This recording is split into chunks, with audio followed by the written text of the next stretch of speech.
My boyfriend has a picture of it where I'm like sitting over the toilet bowl, just white as a sheet. Everyone's been there. It's the on the lowest phone moment, being like, isn't it? I can do this. I can still do it. I just need them to have buckets, plural, along the room, just in case I need to, but I can do this.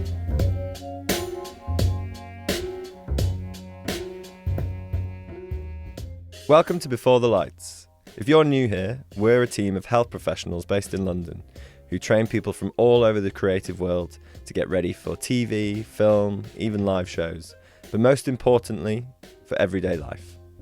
I'm Dave Hasty. I'm George Ashwell. I'm Georgia Canavan. And I'm Josh Betteridge. We've been lucky enough to build a pretty special group of members here at the club, so we thought it would be nice for other people to get to know some of them as well as we do. I was like, I need to start going to the gym. So I literally got up my laptop, and was like, PTs for actors. Welcome to Before the Lights podcast, guys. I'm Greg James. With me over here is Dangerous Dave, and here is Evil George. And today we're talking grind set. Grind set? It's not about mindset, guys. It's about grind set. It was the very first time I met you when you came in and you actually had to run off and be sick in the toilet. You feel quite vulnerable when you're kind of lying on your back with your legs up in the air because you feel sick. Just breathing, and I'm like, this never happens. I'm so sorry. So sit back, only do some exercise if you want to, and maybe even learn something about how to look after yourself. Well, welcome back to the Before the Lights Welcome podcast. I'm joined by George today. I am here, yes. How are you, George? I'm What's good, been going thank on? you. Same things. Same things. I always get... No, not the same things, because the handle for the meeting room fell off. That did, so I fixed that today. Yeah, See? so I did a bit of DIY This today, is so the that's kind of- important. This is the kind of Yeah. stuff that Oh, people yeah. need to know. Oh, yeah. Right. Same thing happened in the changing room the other day and locked someone in it, but we won't talk about that. Wow, So so yeah. long. Bit of DIY. But we do Not take very health long. and safety seriously here. Did Shouted they pull very the loud. emergency alarm, or did they just bang and yell? They just knocked because they knew that someone was outside, and then the person that was outside came running in going, someone locked in the changing room. And I was like, have you tried the handle? They were like, no. And then you could open it from the outside because it was the Yeah, inside well, that was broken. they're in I'd there be too forever now. British about it, and I'd like text the group chat to be like, hey, no I've worries, had that I feel about busy. towels. I'm locked in. I I've was had gonna that say- about a towel before. Like, Yeah. I haven't got a towel. I'm in the shower. I'm in number 3. What? Oh, yeah. So you have to Well, deliver you a can't towel. yell. Fair enough. Yeah. There are two types of people, though. There are those that would just walk out in their pants or whatever. Yeah. And I go get a really, towel. really respect those type of people. And they just I don't care. aspire to be that They're just like, person. whatever. But I am the one naked in the shower texting the group chat. Yeah. Yeah. I mean, we found a lot out about you before we've even introduced you. Yeah. Yeah. But we'll just keep it that way. Everyone's like, therapy has I'm been not sure great so who's on far." the podcast this week, Just don't say. but we know what she'll do if she gets locked in the toilet There you go. Great. or if she runs out of towels. That's enough clue. And the she in question is Lucy Boyton. Hello. So thank you very much for coming on Thanks and doing it. for Welcome. having me. Listeners will know you from Bohemian Rhapsody, Murder on the Orient Express, and keen-eyed music fans will also have spotted you in the video of the Wolf Alice song Two Girls, Yeah. which I saw because I did do a little bit of digging and research Thank you. before this, obviously, because we need to prepare. He has Thank to. you very I much. don't. I You've go got to in prepare blind. for You're just everything. winging I love it, yeah. Great. You wouldn't think it, but we've done some sort of preparation. Thanks. But I can't remember if you ever mentioned the fact that you did, because that's a very cool thing to do. I don't know how I would bring that up. I mean, we talk about, as you can tell, we Hi, talked you might about. know me from. We've spoken about a lot of stuff here, though. Like it Oh, happens. these moves? Yeah, probably familiar. How did it come about? That was really random. That also, I had become recently obsessed with them. Like, you know, I feel like the whole you're- world is obsessed with them. Yeah, They're just but very, like, very you know, cool, we've aren't been they? that "Don't Delete the Kisses" song. I think we're all aware of it, but it just like plays. And then that year, I had started listening to them quite obsessively. And then, randomly last spring, on like a Wednesday, the casting director reached out and was like, "Would you want to be in their music video we film on Friday?" And you were like, yeah. Hell yes. But then we had one day of rehearsals. And the choreo, and it was like very intimidating, but they said it's just a scene at the beginning and a scene at the end. And then we're in rehearsals and the choreographer was like, so when was the last time you were in a rehearsal studio? And I was like, for dance? Oh God, like when I was like 5. Yeah. And you see the panic cross his face and he's like, no, because you're also a dancer. And I was like, no. Oh, so they No. actually just thought, And he was like, no, I've seen you dance. And I was like, in the club? I was like, no. And he was like, but ballet shoes. And I was like, that was a double. Double. Yeah. And so then it was a kind of, I think there had been some crossed wires possibly. But what I lack in skill, I make up for in enthusiasm. Yes. So well, the Effort. video's great. when in doubt, just like go for it. It looks like amazing chaos, that. Yes. And it that shoot. became that. Initially, I think it was like, obviously, the proper dancers are so intimidatingly incredible and specific. But then our side of it was supposed to be just more chaotic. And Yeah. I could do that. Walking on I could lean into tables, all that kind of stuff. Terrifying in heels. In heels and in a room full of professional dancers, to be the one standing on the table and they're like, just go for it. And I'm like, Yeah, I could, but I might break the my back. introvert in me is just wilting inside, but okay. You But didn't it was get any. great fun. There was no negative feedback from the dancers. On They your kept it to dancing. themselves if there were. Yeah, they they were nice. very, very kind about it. Yeah, they stifled those laughs. I love know, that it they was a just like great thing. assumed from a film, because that's quite a long know. time ago, that film. It was as a very well. long time ago, even if I was a dancer then. Yeah. Yeah. Like I how don't old were know. you then? in That. I was 13 or 14, but I looked about 9.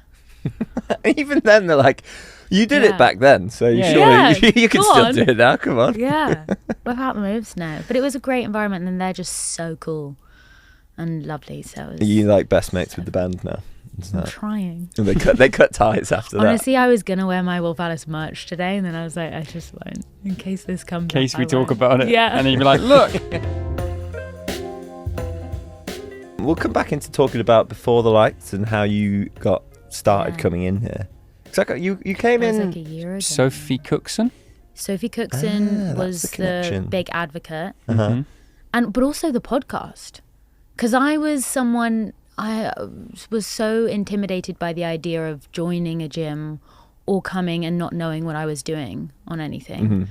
I went to the gym when I was like a teenager, when it was just like you didn't think about it, and then it became something. I've been surrounded by, just diving straight into the depth of it, Come on. I've been surrounded by people with eating disorders for whom the gym is like the obsessive branch. Mhm. And I've had enough of my own like body image stuff, food stuff.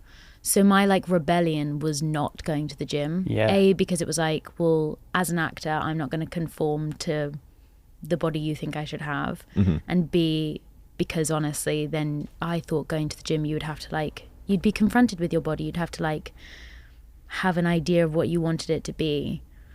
I didn't realize that it was the kind of opposite of that, and it's such a freedom from.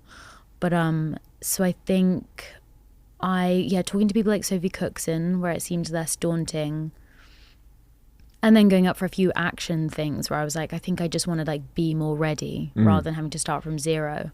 Because that was it when you first came in, wasn't it? You had like some Yeah. fighting and. Yes. Was it you? Was it you that had the big, like some sort of big weapon? Was that you? Or was that someone? I can't remember that. I feel like there was like. Don't think I was the one with the weapon. Lucy Boyton, known for her big weapon. The big weapon. Yeah.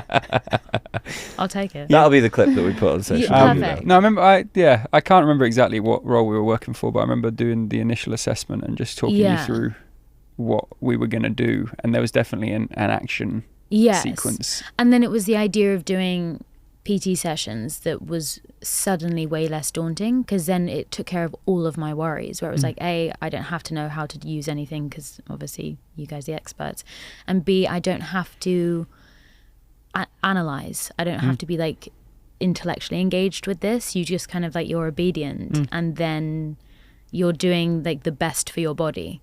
And so you're like, rather than like wasting time and then analyzing like, how good is this? It's like you just do it, and then you start to see results. But it's not personal. That sounds really weird, but like, I just didn't have to engage with my body in that kind of analytical, critical way.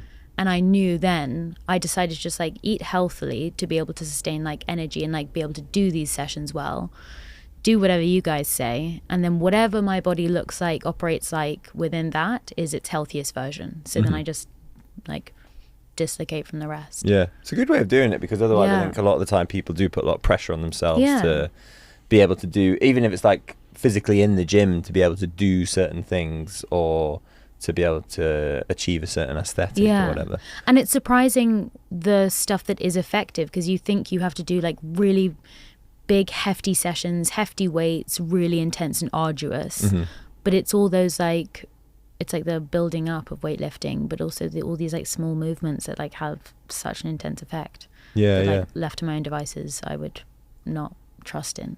Well, you've had like over the years, you've got like quite a well-rounded approach now, haven't you? Because you do, there's like the classes that we have here. Yeah. Love the Obviously- Pilates classes. Obviously, Your I had to interpretive- substitute for You a did. late dropout of a Pilates teaching, and It was I'm not a unique Pilates take. instructor. It was a Dave take. Could have fooled me. Yeah. Could have You fooled wouldn't me. have known, would you? Never. No. Did he put his leggings on before he did it? Disappointingly, no. No. Not Sad. the leggings. I In thought that fact. might be a bit inappropriate. If it was just. But also, I love your like. There's a very specific Pilates tone of voice. It's like, That and we Dave go doesn't for have. 3. That Dave does not even apply. So it's like, all right, and then do that. I did think about on my way, Very and I was good. like, maybe I should do that because it might be quite funny. Because the classes I've done where it's like And we go for 3, and 2. yeah, One. and it's sort of like dancey, isn't it? Yeah. And I was like, It's that supposed is- to be chirpy and like lull you into a false yeah, sense yeah, of yeah. security. And I was like, that would never naturally happen from me. So I was Sure. thinking, literally, on You my said that like we would thought it might.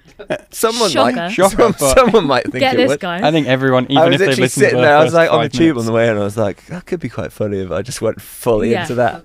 Everyone would be like, I'm leaving. This is like, Coming in I'm your not enjoying this, neons, I'm like not doing enjoying high this. kicks. But you were saying like you haven't necessarily, or you didn't necessarily like feel comfortable in the gym before, and you wouldn't have known what to do or like how to use anything. But that's definitely not the case now, is it? Because Okay, but it was when I first came When in. you first and came in, but you now know you've, this like, full well, you've because fully even learned what me to on do. that foam roller, I was just No like, comment. there No. was no relationship between my hands, my legs, my brain. It was just. did you just like lie on top of it? And It, you're Like, like, I mean, it just. If we can say, but Lucy came in and looked fully like she knew what she was doing in the gear. acting. Very my, good actor. like one piece of gym Yeah, outfit I didn't know as that. well, which I had bought because I had an action audition. So I thought I probably wear that need then. leggings and a t-shirt, or like tracksuit bottoms and a t-shirt. So that was my uniform. Yeah, but I mean, I learned quite quickly that there might need to be some coaching. But it is fascinating because I was away a lot of the beginning of this year and the end of last year. The difference in your confidence of being in the gym, not only like you're always confident, but like you just like went, tell me what to do and I'll try and do it, Yeah. and you might have to adjust me all the time. But like that to then 6 months later was like Yeah. night and day. Thanks. It was. I mean, I think I saw you a couple of weeks ago, and I was like, shit, like I would never have done any of this with you a few Great. months ago. Cool. You're a seasoned gym goer now. Yeah. And I It's spot you in there on your own these days. I know. And you shocker. don't look lost. I'm not flailing. Yeah. I have a good facade of confidence. On the inside, apparently. you're like, I yeah. have no idea what these Just, things I do. don't know. Yeah, and I'm just so aware of like, thank God there's not CCTV in this corner where I'm just like, panting.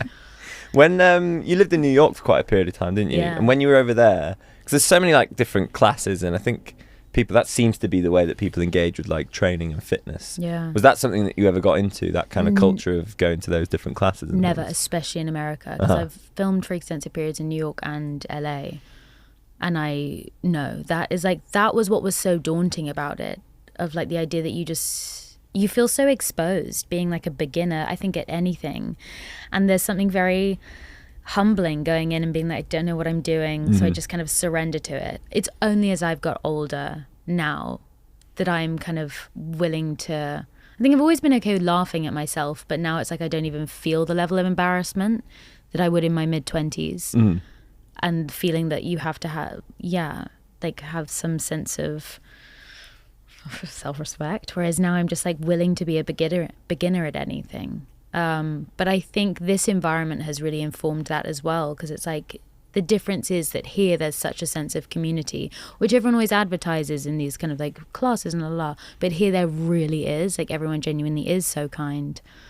And so, yeah, and I mean, again, listening to this podcast really helped, because hearing people talk about coming for like energy levels or just like feeling strong within themselves, you really believe it. Whereas I think the American side of things, my idea of America is that it's a bit more facade. It could be a bit more competitive as well. Like sometimes Yeah. those classes can be quite daunting and intimidating, can't they? Where like Yeah. if you I if you still feel don't like there's like a going to new Yeah. classes. yeah, Like- because you do feel like you just don't know how you're supposed to behave or like Yeah. what you're meant to be And if doing. you make a fool of yourself, then it's going to mean anything. Whereas here it's the Reality opposite is- way around. It's yes. me teaching the class, going, I don't really know what I'm doing. Yeah, great. The great equalizer. Everybody, that was the irony of it. Everybody in the class knew more about what the class was than me, who was teaching the class. I But remember we got through it. Who It's is a it? good class. I can't remember who it was. It might have been Nick in our first session, but he spoke about that. And in our first podcast, Nick came on and he spoke about the fact he went to a hot yoga class Mm-hmm. and he was one of like 5 guys in there and they're all topless. And he was like, my being topless in a hot yoga class. Instantly learned 5 minutes into the session that having a t-shirt on is terrible because you get so sweaty. And it's that exact thing. It's like, I got no idea. I'm going to be like, I'm not conforming to that. But Yeah. I've still never done like hot yoga or hot anything. I'm just like, That sounds like my disgusting. worst nightmare. Sounds awful. I'm like, Add just being suffocation next to people this. and you're all so sweaty that you can't even wear clothes. I'm like, this just sounds really mean. Fresh hell. fresh hell. Fresh hell. We could crank up the AC. Maybe that'll be my next class. I'll just decide Super like, cold I'll just go class. full- Want to come in and be really cold? Yeah. Coats only. Yeah, great. Very British way of doing it. Yeah. Everyone's in a puffer jacket. You were talking a bit about like finding your confidence with things, I guess, in like early 20s, and then as you kind of get older, naturally people end up being more and more like, you've got more awareness of your own self and all that kind of stuff, and feel more kind of or less concerned about things. I'm interested about like when you filmed Bohemian Rhapsody, because that was such a big thing, wasn't it? Was wild. Was there like an element of that, like a bit of nerves and apprehension stepping into that environment? And at the time, did you know it was going to become such like a big film? That was such a crazy one, because I remember I had done Murder on the Orient Express with the same studio, and so this had come shortly after, and that like was just a meeting and an offer, and then it's a really quick 3-week shoot. You're in and you're out. I was in LA at the time. I was remember like planning my return flights for 3 weeks time. Mm-hmm.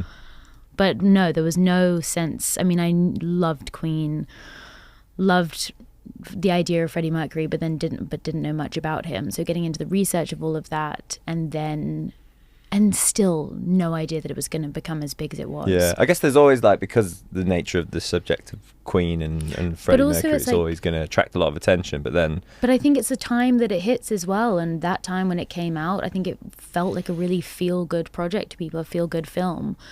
And that's so safe and encouraging. So then people want to return to it. And then suddenly everyone's going back to see it 2-3 times and telling their friends. And I think that then suddenly generates such a buzz. And the time of year that it came out. So then we did the Carnaby Street Christmas lights and stuff. Yeah. And I think, it was a period of time where people really needed that feel-good element. So did it become quite a lot then when the publicity side of things kicked off after the film had come out?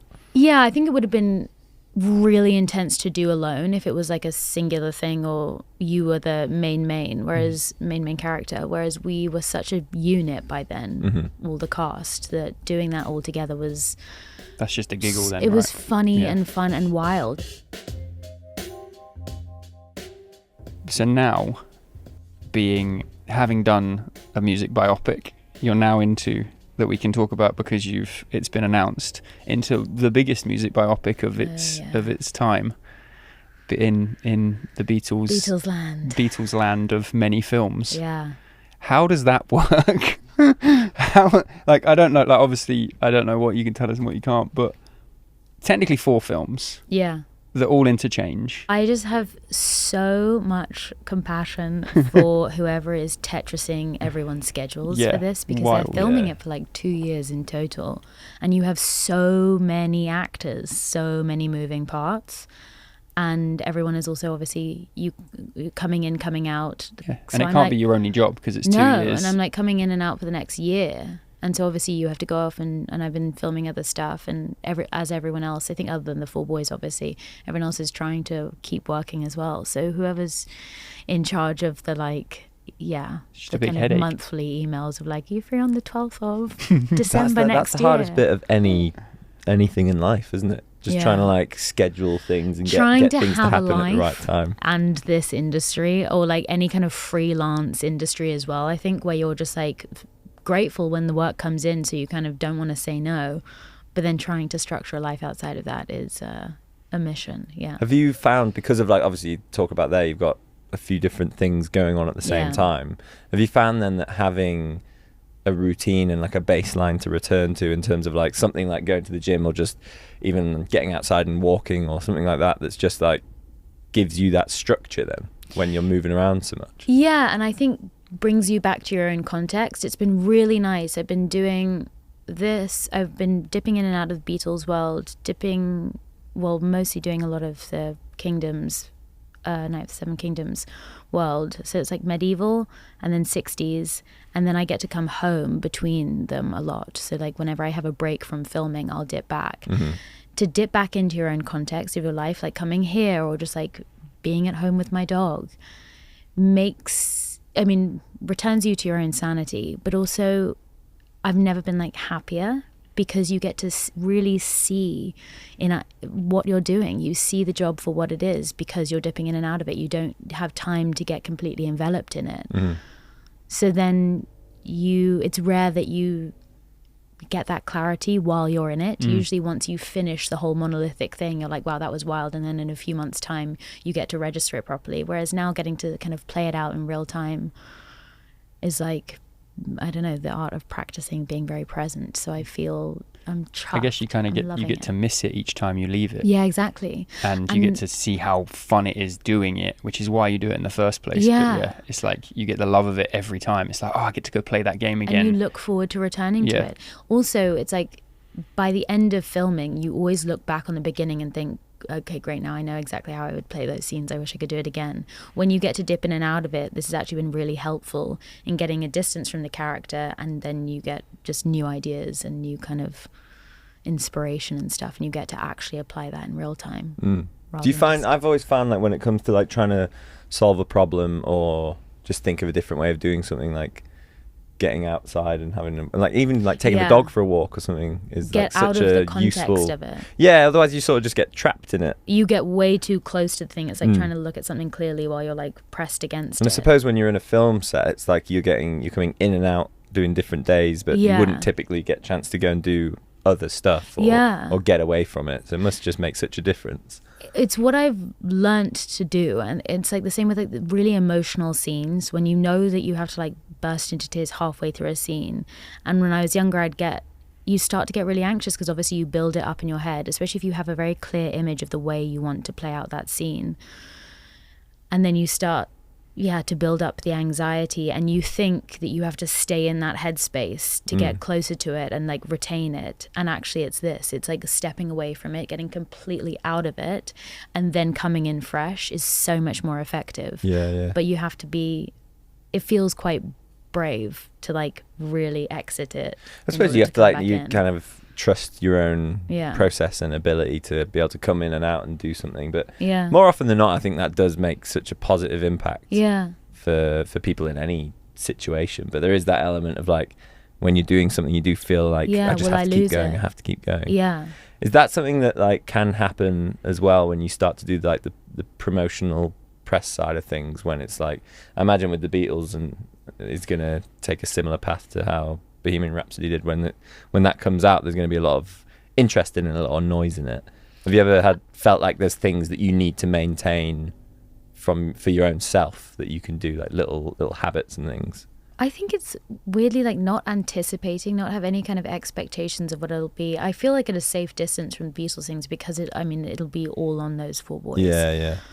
Men. Those four little boys. Four wee men. Those chaps. So I feel like very lucky to be at that kind of distance where it's like it's such a privilege to be a part of that thing. I have loved the Beatles my entire life, but you do feel at a safe distance. You feel protected by that distance. And I think I've been very lucky that in the jobs that have been on a bigger scale, I haven't anticipated that. And have had the kind of protection of the group setting. I think it is obviously important to kind of to guard yourself and figure out what it is that you want to guard. And I think as you get older, you also realize that you don't have to play the game of being the actor that they want you to be, which I think when you're young, I inevitably felt that pressure of like, I know how you see me or want to see me.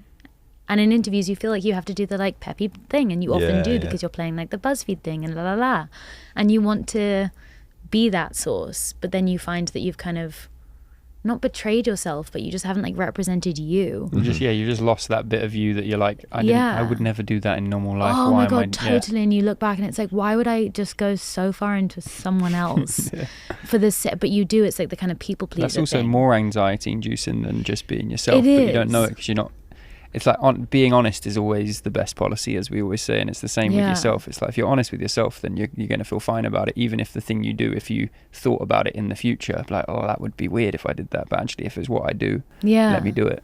And I really admire people who can find that at a younger age, especially in a kind of entertainer, performer space, because you are there to, like, you don't want to go to the BuzzFeed game and be like in a foul mood, don't or like do this eye rolling. Yeah, you're there, and it is, you're lucky in it, blah blah blah. But yeah, it's finding the like real version of that, and I think that gets easier as you get older. Talking about the realness and finding that genuine version of yourself seems like a nice time to bring in our section, Humbled Great in segue. Hollywood. Yeah, good. Great segue. Thank you so much. Well done. It's often helped by Jimmy. He tells me what to say and when to say it. But Nice. I was going to say it anyway, obviously. Obviously. But we've had a few of your co-stars from the Beatles movies that have been on this podcast and shared their stories in the past. Okay. Both Harris Dickinson and James Norton. Okay. But in general, for anyone that maybe has come across this podcast because they're a fan of yours and they haven't listened to it before, the Humbled in Hollywood section is essentially kind of, we've spoken a little bit about it throughout this chat. There's times where being an actor and being in films from the outside can seem sort of perfect and shiny and everything's smooth sailing all the time, but there are moments, and like, we get to know you guys so well that we often hear these stories, which is why we wanted to include them, that bring you back down to earth a little bit, or are just like doses of reality in an otherwise quite kind of insane world. But you replied to the text when I gave you a bit of forewarning about it, saying there are many to choose from. So which have you gone with? Disappearing into my... Well, mine's more of a... I think I've actually told you this because it's kind of the catalyst for me joining the gym as well. Oh, great. It was the summer when I ended up in the kind of final rounds of 2 big action jobs. And for both of them, they kept kind of flagging it as like, you know, don't worry about any kind of level of athleticism. We have the budget and the time to train you up. So like, really don't worry. So it was all an acting process. And then in one of them I got down, it was like the final 2 or something. And they're like, right, so the final round is a kind of stunt test, agility test. And you're like, great. So then I started going to the gym in a panic. I was filming in Atlanta at the time, and there was a gym on my floor. So Did you buy a gym uniform like you bought for her? I didn't have my uniform yet. And then it was like, the thing I was filming at the time had carved out like 3 days for me to quickly fly back to London, do the test, and then fly back. It was like the night before I was supposed to fly, and I was suddenly like, what are they going to ask me to do? And I had been a kind of like able-bodied enough kid that like anything, I was like, try a cartwheel, just try it. Or like, I wish I could do a front flip. I just like go to my parents' bed, do the front flip, just like fling yourself about and be like, cool, check. Did it. So for some reason I thought like, I'm probably still like that. And then I was like, I think, okay, I'll just try out, like, start from base level. I'll try out like a forward roll on my bed. And this is just you at home before This is getting me there. the night before flying, just like, what should I try? Roly poly. And I won't ask you, but I love to know the film that you're auditioning for that you think it might involve a roly poly on a bed. And they've said it's like high level high level athleticism, and I'm like, roly Roly poly on a bed. What could I got it be? this, guys. You literally started Well, at toddler. That's what you did. You went, okay, let's... and then it gets worse because I did the roly, what can only be described as a roly poly, and I was flattened. It was as if someone was sitting on my chest. I essentially You winded yourself. passed out on the bed, and I was like, this cannot be right. Something has gone wrong. I've like done my neck or something. So I do it again and again. I'm like flattened on the bed. Like, this is not good. This is not promising. The night before. The night before. I fly back to London. I buy my uniform, my trackies and my fresh t-shirt. And my boyfriend makes me a very nice steak and veg dinner, you know, proteins and shit before. Okay, I mean, that one meal will make all the difference. It will. Yeah, She's an athlete. And it did. Because whether or not it was the steak or inconveniently timed norovirus, it was the steak.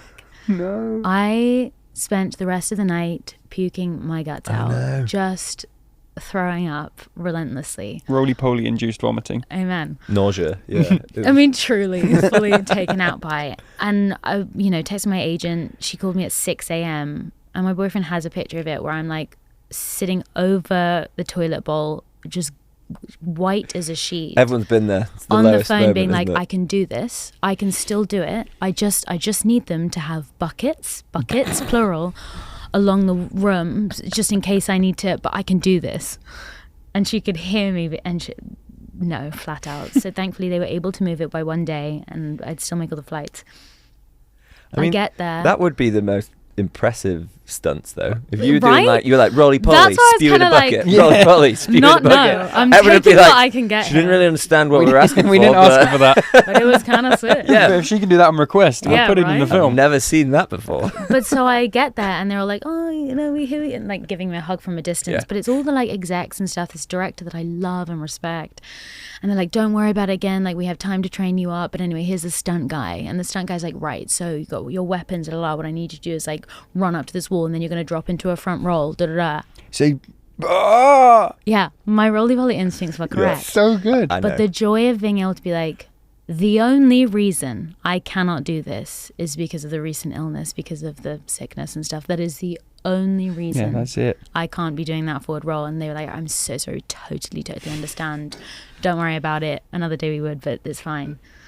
This would be a much more heroic story if I did then get the role. Yeah. I didn't. Oh. But they said it wasn't because of the agility test. Oh, that's good. So it's Is it, or is it? Other Maybe. Yeah. What I think we should do now is set up an agility test in the gym. My curiosity is piqued as to whether I could roly-poly now. Google says I have some form of vertigo, which is so I love how you. Maybe though, mortifying you might and have just humbling. already been a little bit ill. And doing a roly-poly, if you had some I sort of want to bug. be able to be like, yeah, I wasn't. I You was were fine, you were totally fine. I'm fine. I just can't. Although, like, saying that, I've got a 4-year-old boy, and inevitably you end up doing roly-polies. It's a Can way. you? It's a completely different game now. Well, but you just It haven't done. is. You haven't done one in so many years. I did my first roly-poly in possibly, I don't know, like 15 years, let's say. And I was like, it shook me a bit. I was literally like, my brain was like, what the fuck have you just done? It's and not I was right. like, oh my god. also, didn't I expect remember It's roly not polying right. as a kid, and you end up back up on your feet. Yeah. That No. didn't happen anymore. These days are gone. I just got like a tight You're bit on the back of my flat. Yeah, neck. Your yeah. back. I just couldn't move my head for a week.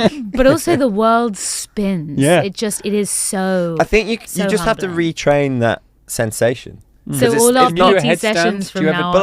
like, Yeah. when else would you be polies. upside down and moving? It's like it just doesn't really It's not happen. right. quite Now your often. body is just like, this is not correct. Like, Yeah. I took my friend's kids trampolining, and again, that, like, I used to love, you just, Oh, yeah. Throw you know, yourself on rock it. into a flip, whatever. Now, the whole time, your body's just like, stop. Yeah, you did a roly poly, vomited everywhere. And then got got Ruined your my lesson. career prospects. then got kicked puked out. They were like, everywhere. "Who is this woman? And why is she throwing up all Just over the leave, kids' girl. trampoline park?" Which brings me to this place and seeking your. Well, I'm glad that you found us and that was the Thank reason. That's definitely not been a reason for someone No. coming in here Thanks, guys. before. No, I'll definitely put warm up rollies, cool down polies. We've said the word roly poly so many times. For American Yeah. listeners, is there a different word for it? I'm sure roly poly's a very English Yeah. thing. They'd get it. They'd get it. For They But women. brought- also, where do you place your head now? You don't know, put when the you're top of younger, your you head. just kinda Don't like, never put your top of your head on the floor. No, you Don't do that. put the back of your head on the floor. Tuck it and let momentum take you over. And I was at a children's jiu-jitsu class on Saturday morning with my son and my niece and Excuse nephew. me. Yeah, on my own. Yeah. I was with the kids. I was with my son and my Just- niece and nephew. No, just. And it was like there was a guy enthusiastic basically beginner teaching level. kids to do roly Roly-polies, poly, so yeah. I know exactly how I remember to. judo. Alright. Judo when I was a kid. They used to come to my school and we did judo. We pretend we were like going to judo, but it was really like you just go to school an hour early, and it is basically just diving forward rolls.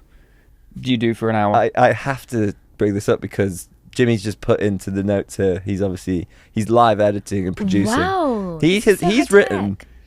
in American English, roly poly primarily refers to a pill bug. It I'm going to sounds- ask every American I know if that's. Yeah. what is that- this? And then do one, and then hurt yourself. I Yeah. call bullshit on that. Just That looks like cannot danger. Have you ever seen a pill bug before? Drop into a pill bug. What? No. No. Okay, thank you, Jimmy. We will be, but we don't believe you, and we'll be Thank you, asking Jimmy, our friends. but reject. Yeah.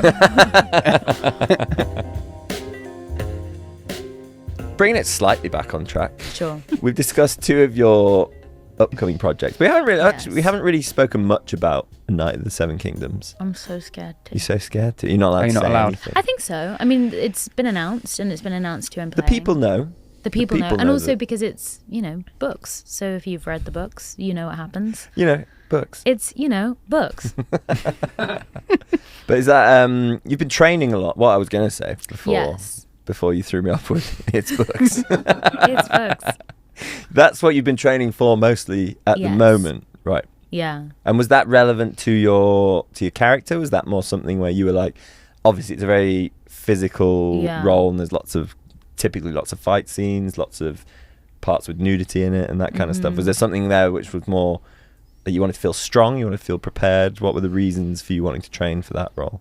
That's where I really love this job, because it's like when a character like this comes along, I have a really clear idea of how she regards herself and how she is in like a natural state, and immediately that supersedes how I then feel in my body. Because with this character, she's confidence embodied. She is all about physical strength and capability for pragmatic purposes. Nothing is to do with her appearance. Her appearance is like secondary to that. So immediately my priority was like, well, I have to be strong and capable, because she leading as a woman needs to be so much stronger. She needs to overcompensate and prove herself in environments that are all male dominated. Yeah.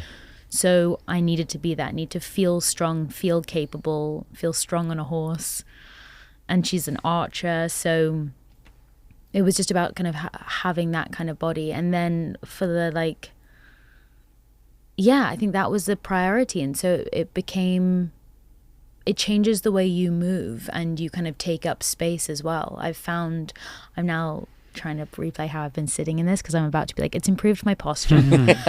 It does. And as soon as I'm in those costumes and moving about that set where she has her own throne, she takes up space. It has afforded me that in a way that prior to doing any training, I've found myself much more, I have to be more deliberate in the way that I expand and take up space. Whereas this now, like having a sense of being in the driver's seat of my body, it was such an interesting way of having to think about a reason for going to the gym, isn't it? It's it feels so quite much cool to be able to healthier. go, right, this is what that woman would be like, and this is how she moves, and this is how she would feel, and this is kind of driving your decisions in what you want to do when you're in the gym. It completely frees you from It's your own quite kind of a vanity or self-consciousness. Obviously it's not a unique take for us, because that's something we see every day, but actually thinking about it like that's such a unique way of entering into like a fitness space. Exciting daunting to join that world, but so far, like when the casting announcement came out, it was all very positive. And like the people I was stalking, before we'd started filming this season, I was stalking the fan accounts for like that character and her storyline, and they're so cool. The people who make the fan art for it, who are like really dedicated to the backstory of all of these characters, the lore, and like the kind of narratives they invent around these stories is just so sick. And so I got a lot of my research done through these like fan TikTok accounts. Amazing. And, it's quite a good asset to have, isn't it? Especially something of that scale, and there's so many like thousands and thousands of like really devoted fans. And they've done artwork, and they've made you a mood board basically. Pretty much. And they have opinions that battle that you can then read into. As like how she would engage with people and why she is the way she is. And I'm like, great, thank you. Thank you for doing that for me. Noted. And it's a great, like really empowering character. So it was a lot of fun. Awesome. I love her. When you finish, then you've got Night of the Seven Kingdoms, you've got the Beatles movies, and then various other things going on. Have you got time to just kind of take your foot off the gas and chill a little bit towards the end of the year? Yeah, this year I think I've been better at it, because I've had Kingdoms and Beatles so like spread out, and especially knowing that you're going back to Beatles, it's like the freelance anxiety dulls slightly, because I know that I've got purpose injected.